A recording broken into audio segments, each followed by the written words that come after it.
Hello, footies, and welcome to our second episode of Team of FC25. I've done my best to remember what it's called. I want to call it Team of the Year. I want to call it Team of the Season. Guys, I'm doing my best. This is our second episode. If you haven't listened to the first one, go and listen to the first one with Ben. It was absolutely brilliant. The guy was amazing, and we talked about, well, I'll tell you what, I won't tell you who the player is, just in case you haven't caught that episode.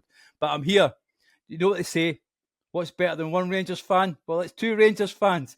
I'm here with Neil, all the way from Glasgow. So, Neil, welcome to the show. Hi, Chris. Thanks for having me on. A real pleasure. I listen to the show every week, so it's nice to be part of it, as they say. Thanks again. He is our foot and review Happy Gilmore, the man that puts the tiger into woods. He's a great golfer by all accounts. Well, that's what he told me on the messages today. So, do you play off a handicap, Neil? Yeah, my handicap has went from 12 to 18 in the space of 2 years, so it's not going very well at the moment. I take it then you're not being a bandit then? Is that what you're saying? I'm certainly not a bandit at the moment. No, I can even play to 18 at the moment, but we'll try our best. Good stuff, mate. So welcome to the show. This is your first time on, and we're going to talk about your player very soon. But before we start the interview, we always start with the same number of questions. So I've kind of spoiled it a little bit, but where are you from? Please don't give us your address, though. I certainly won't. I live just north of Glasgow in Scotland. I've lived here my whole life. That's where I'm from. Brilliant. And when did you first start playing FIFA or FC?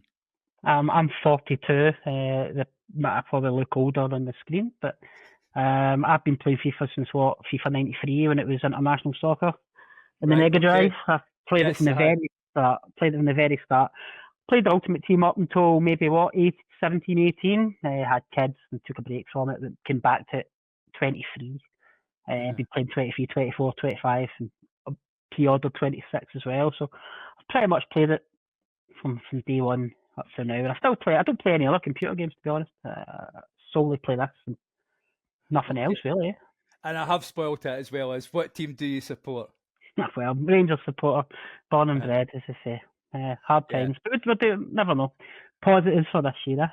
Yeah, well, we are recording this on a Tuesday because Rangers play Panathinaikos in Athens tomorrow, and we thought if we do it on Thursday, we may be disappointed and maybe deflated as well. Still be behind my couch, I think. Yeah, yeah, I'll have my fingers over my eyes, but you never know. You never know. Here's hoping from that point of view. And the thing as well is, we always do this when we used to do just the audio shows, but which actor would play you in the story of your life? Oh, I don't know. Well, you gave me a Happy Gilmore sort of theme, but my favourite movie of all time is The Big Lebowski, so I'll have to go with the dude. So why not? He probably does resemble me a bit anyway. So I will go with him.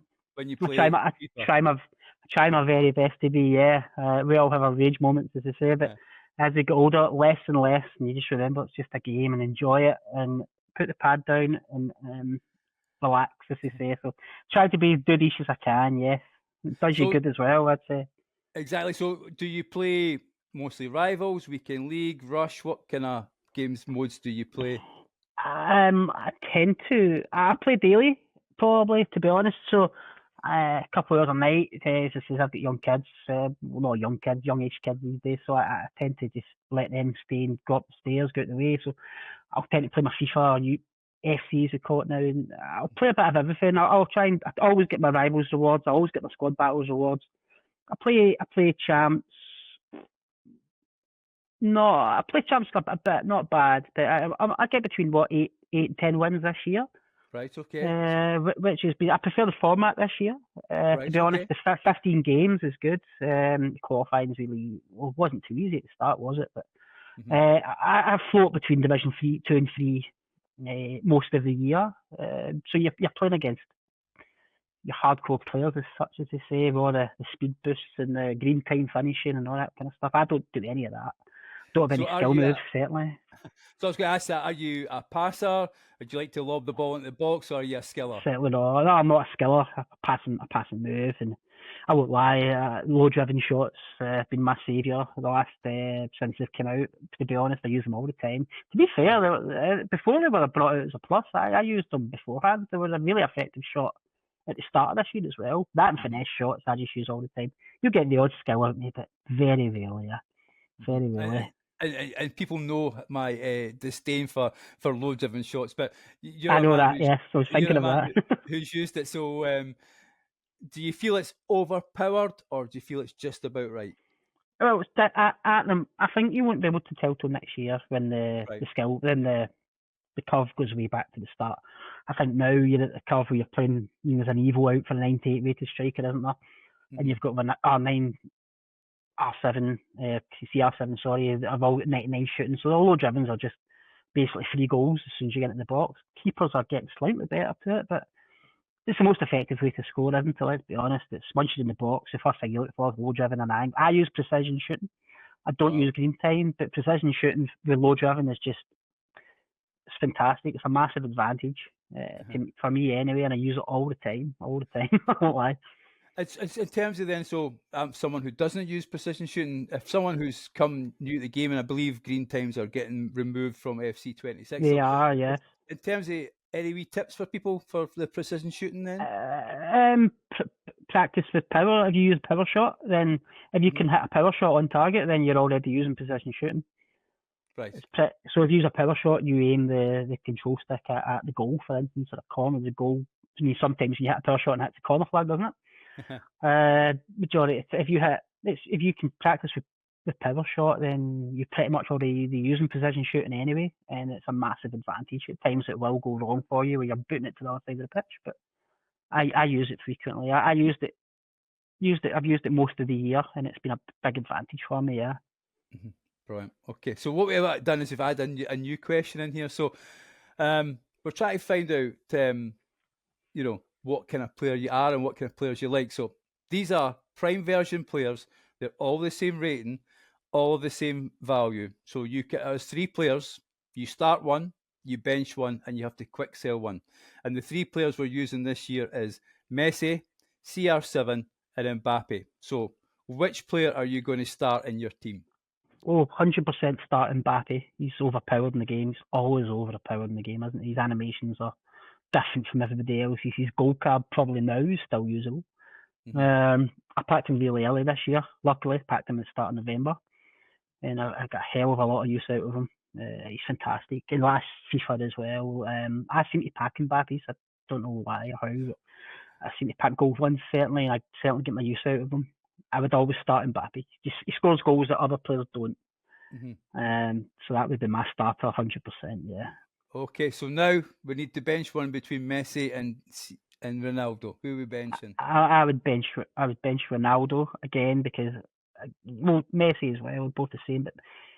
But Ronaldo for me is speed boosts and his low drivens are just fantastic. His animations are different up top. They're a difference maker in the game for me. So he'd be the one for the bench. There's nothing wrong with Messi. He's not a player that I tend to pack or not use because I've not really packed him. I've never packed a high rated. I packed a 93 Team of the Year Messi the other day, but he's not really usable now. I've never packed a Footies Messi or 99 Messis, for instance. Not this year anyway, so I would say put him on my bench.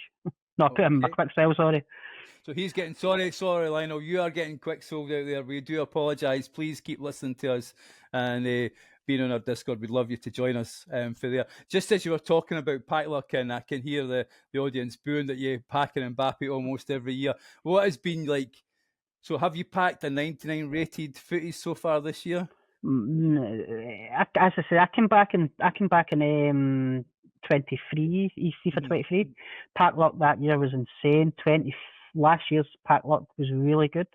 This year's pack luck throughout the year for me has been, I've never really packed top rated cards at any point of the game when you need to pack them. I've not packed any 99s. I've packed a couple of 98s. I do have a 99 card in my club right enough, which I just found out about. Williams, Williams, yes, yes, with the Euros on Sunday there.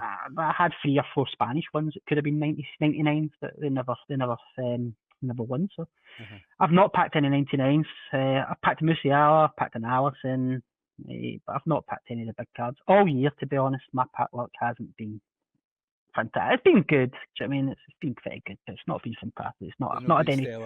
Nah, no top tier ones to boast about. Nah. What about you? You must have. I must admit, I've done all right actually in Team of the Year. I hate that promo. I think it's Team the of the worst Year. promo Yeah. going out there, because just of the fact that it pushes the power curve so far up. So yeah, I packed a couple of Team of the Years. I think the best for me probably was, I'll be honest with you, I packed the Team of the Year Mbappe just last week, and I did the 98 rated striker one for him. So he's now sitting 98 rated footies in my team at the moment. And not done a lot with him because I've tried the cups, which seem to be a bit of a sweat fest at the moment. I've never hit 4 wins.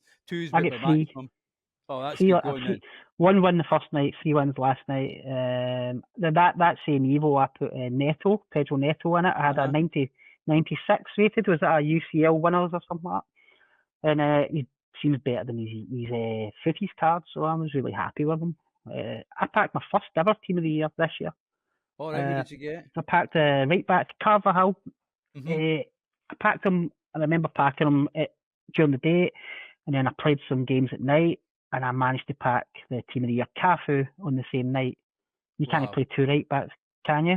So No. it was like you were just rotating the 2 of them to see who was better and who you enjoyed more. But I was so happy to pack a Team of the Year. I've never packed one before ever, so that was my luck for that. I suppose I did And okay. who did you actually end up using between the two? I used Cafu in the end. He's just more agile and fast. They seem to be a lot faster. I've kept both of them. I've evoed Cafu since. I've not evoed Carvajal, but I'm sure I could probably do something with him. I was just buzzing to pack a Team of the Year. It's just nice to pack one. It's a great feeling. I just hate the promo, as people know, and they're like, "Don't talk about it anymore. We've heard you enough talking about it." So I think you're right in the sense of it. As you say, it's not only it drives people to the store, doesn't it? As well, yes, that it just has people to try and pack something massive, and they'll spend hundreds of pounds to do it, and it's not the right way to do it, is it? no, exactly. It's not. So anyway, we're on here tonight to talk about your player. You've drawn the centre back, and I'll let you tell us who the player is. Oh yeah, it's centre back for me. Is I'm an average FIFA player. Would you say I average between 8 and 10 wins and champs, and I'll do 2 and 3 as I've discussed already. Centre backs for me are the most important game. Scoring goals in the game is great fun. You have to defend, don't you?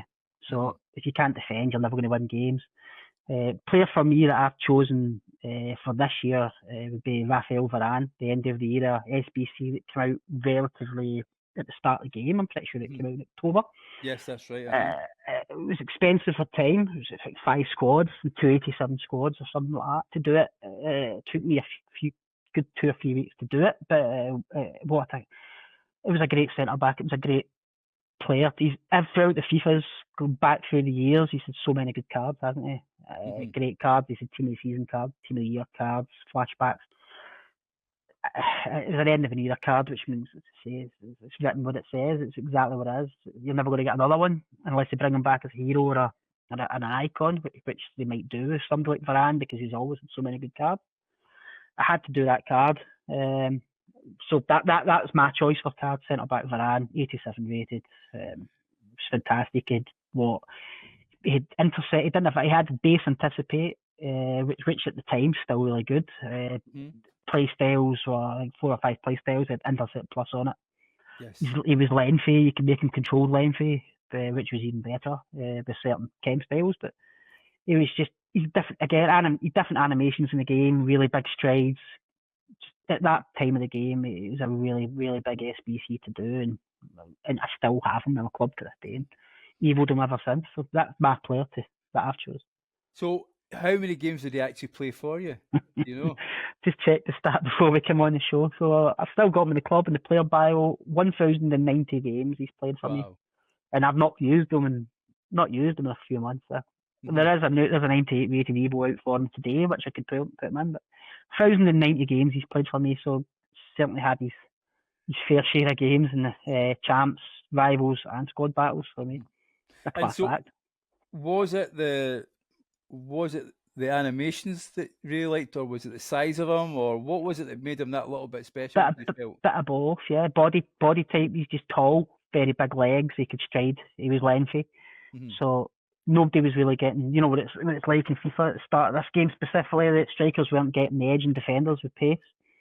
Certainly with Varane, nobody was getting past him. Then they tried to outrun him. Skill, you do the speed boost from the start of the game. It wouldn't work in somebody like Varane. He just managed to block it, stop it. you could spam tackle at the time as well, which means he would more than likely win the ball. And that's what was good about him. He's just big, 6 foot something. Just fantastic to have at your back, you know. And you've evoed him since then, have you? He's sitting currently at 94, so I put him in the Team of the Year Defender Evo at the time, which gave him Anticipate Plus and few other stats. And I've currently got him sitting at 94 and been waiting for the right Evo to put him in. And as an Evo has just come out today for the Defenders Evo, and I could put him to a 98 rated centre back with Bruiser Plus, Anticipate Plus, Intercept Plus, and Block Plus as well. So that sounds pretty awesome, that, doesn't it? Yeah, there's not a lot. I've not came across many since. I came across 1 or 2, but nothing really. So I could Evo him again. I could stick him to a 98, and that could be my kind of start to finish player for the full game, I think. So. And then who actually replaced him in your team then? Can you remember why you dropped him? Just dropped him for the power curve, as they say. I need to go back and look at. I take pictures of my team throughout the year. It's quite sad. It's really sad for listeners, but I don't. It shows I can kind of reference who I've had and who I've not used and stuff. Who replaced him? To be honest, it was probably. Well, I evoed him to the 94. So he played alongside the Winter Wildcard Carlos Alberto centre. He was an SBC. Okay. Played with him frig as well, and I'm not spoiling my honourable mentions, but he played a good chunk of centre back time on my honourable mentions centre back, who I'll name later. I don't know who replaced him. Can't remember. Can't remember. Probably a team of the season. Yeah. So you actually had him almost up to team of the season then, away from October, evoed him up to team of the season? Yeah. I guess even to the 94, and I probably played him up until maybe foot birthday type time. Right, okay. So just before team of the season, he probably played for 6 months, aye. He probably played for that long. A fair amount of length of time to have him. Tried so many other centre backs, but he was the one that always managed to perform differently for me. So yeah. Brilliant. And then you did say you had an honourable mention. So who is making that list for you? Well, he's long-term centre back partner. It was a free card. It was I believe it was called the Winter Champions, and there was a choice between Gundogan and Kanate, Ibrahim Kanate. Which he started at an 89 and went to a 91 rated card. So he was a red. Yes. He was a red card. Yes. He's free, absolute free card. I think that's one thing about this year. The cards. The free cards this year, the season objective cards, have been better than any other year. By a mile. You're thinking up to recently, 97 Kaká, Raphael, even previously, there's been cards that are more than usable. Kanate was in my team for like maybe 2 or 3 months. December right through to February. He was fantastic. Absolute beast. Again, 6 foot plus, control lengthy. Anticipate Plus, which was quite rare to get in a centre back in December. So he'd be my honourable mention because he was in my team for so long. He was absolute class. And the fact he was free, just makes it all the sweeter. Yeah, it was 90. I think it was because Liverpool were top of the league at the new year, wasn't it? That was right. Yeah. He got that 91 rated card. I used him myself. He was exceptionally good as well. Yeah, I really liked him. He just ticked all the boxes and done everything. He stopped a lot of strikers, which for me is all you're looking for, isn't it? And at the moment, your centre back partnership you've got at the moment, can you remember? Yes, I've got an Evo'd quite ratty. So I've got an Evo Theo Hernandez shapeshifter. Right, okay. So I've got a 97 rated Theo Hernandez, 99 passing, and 98 pace. And he is currently playing with, I could just quickly check actually. Who is he playing with? Jaap Stam, sorry. All right, Jaap Stam. Done the Stam. I was playing Van der Ven. I'm playing Van der Ven as well. Theo Hernandez is the only player that I've paid for. He's my only non-first owner player. It's like this stage of the game, you get a ton of coins sitting doing nothing. So I bought a Theo Fernandez for 170k or something like that. I think he's extinct at the moment. But I've evoed him, so I can't sell him. But I'm using Jaap Stam. Van der Ven's been good. Saliba, I've got a choice every centre back going at the moment. And I'm hoping to get Varane back in. So. Definitely. That's a goal. And it just, that's an awesome selection. I love this. This is the reason why I love doing the show, because it's great to remember the players that you've had for this year. With the game, we try and take it up to foot birthday and not go any further than that, because when you get to team of the season, it becomes a wee bit samey, doesn't it? I think the earlier cards you use, the better. As you say, you buy the game in September, you start with gold cards and you build your way up slowly, or this year not so slowly. Mm-hmm. But yeah, you want to try and try and remember the cards that you've used very early on, and as you say, and you start getting to team of the season, stuff like that, kind of novelty of it all wears off, doesn't it? Mm-hmm. No, definitely. And as we move now to we're at the end game. We say this all the time when footage comes out. Your hopes for and anything you'd like to see in FC26 from your point of view. To be honest, from what I've read, from what I've listened to in various places, they seem to be doing a lot. They're listening to the community, from what I can see. Mm. So I really want less promos, to be honest. Right. Okay. I want gold cards to be more usable to start the game. I mean, I'm not going back to like FIFA 16, 15 days where gold cards were usable up until April, May, but I think the power curve has to be massively, this year specifically, has to be really slowed down for the coming year coming up. It just went way too fast this year. Yes. To the point we're at now, when you still get 8 weeks left of the game, and you're playing with 99 cards now. There's nothing. There's nowhere for them to go. No. The power curve has to be slowed, and I think they're looking at doing that, aren't they? That for me is I say that's a big thing. Same as everybody else that in the community probably moans about. It's consistency in gameplay is going to be massive, isn't it? I mean, you don't. This year we've had, it's almost like played 3 different video games, 3 separate games, wasn't it? The start of the year, if you played against a 5-back, you were as well just dashboarding, quitting the game at 0-0, weren't you? And then it went to that Team of the Year update, which was phenomenal for like 3 weeks. And then they said they never made any changes, and then it changed, even though they said they didn't change it. The game changed even recently. I think the tackling update recently has been a really good thing. Yes. As much as it drives you nuts and you want to smack your head off a lot of times, I think if they get the skill gap in the right places, i.e. things like tackling, and too many people rely on AI defending, I think, as you mentioned earlier, green time finishing, it's just a mechanic abuser, isn't it? It's not a skill. Trivelas, I don't mind Trivelas, to be honest. They drive you nuts when they go in, but I don't mind them. And it's nice to score one every now and then. Green time finishing is not. Precision shooting for me is great, and if they're going to make that the kind of skill factor for next year, that and they're going to double tap for low driven instead of just tapping it.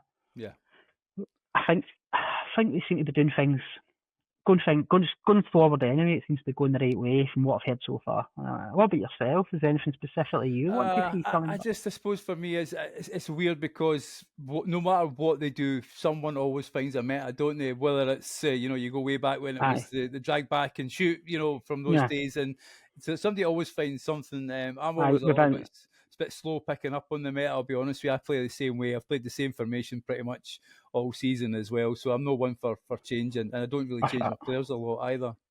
I'm the same. I don't tend to change my teams much, and actually now something I did want to mention, that you just formations next year. I would love to see. I mean, for me, I'd love to see a variation in formations. So last year, for instance, you played a 4-3-2-1. Everybody played a 4-3-2-1. The start of this year, I found the 4-2-3-1 quite early, wide. Found that quite early, and I found that to be really effective, so I stuck with it. And then obviously the 4-1-2, the 4-1-2-3, is that right? 4-2-3-1, 4-2-1, 4-2-1-3. We got it there. Everybody plays that, and you can't move forward in the game without it, can you? Really, it's the most dominant formation. Two CDMs. If you don't play with two CDMs, online games specifically, you're in trouble. Yeah. I'd like to see a variation in formations, and kind of maybe John at Foot Coaching can Oh, they would. I mean, we've got figure Art that and stuff, John. They would love that, you know, especially if there was a ability to, you know, do some bits and pieces in terms of move players into different positions. You know, Art would be all over that, and it would be absolutely up his street, you know, for there. I think it's needed. I think it's needed for next year. Yeah, I think it'll come. I mean, to be fair, I think at the start people felt the game was a little bit, you know, lacked a bit of hype. But I think as you've stuck with it, the game has certainly got better and more enjoyable. And as John says, it is very much seems like quite a fair game this time. It's got a good level to it. I think it's been well balanced this year compared to, say, last year's the year where it was mistake after mistake after mistake, where they were rolling out all sorts. We've not seen it had as much as that this year. And so hopefully moving forward next year it'll be more smoother experience for us all. No, definitely. Look, it's been absolutely wonderful to talk to you, Neil. I've really enjoyed it. Here's hoping we're smiling tomorrow night when the Rangers do the business. At least get a draw would be amazing for us, or a 1-0 win probably would still sees us through anyway. You know, but as we come to the end of the show, as I say, thank you so much for that. I really enjoyed it. And thanks for the invite. It's been fantastic to be asked on. As I said, I sent my audio clip in. Just thinking that'll be that. I'll not hear anything back or anything like that. But these guys get in touch with me, and it's been great. I've been really excited to come on and hopefully something contributed for something for the team. You know, it's been great, mate. But as we come to the end of the show, there's always one thing we need to do, and that is to drop it. Drop it. Drop it. F-U-T. F-U-T. F-F-F-U-T. F-U-T. T. In the view. F-U-T.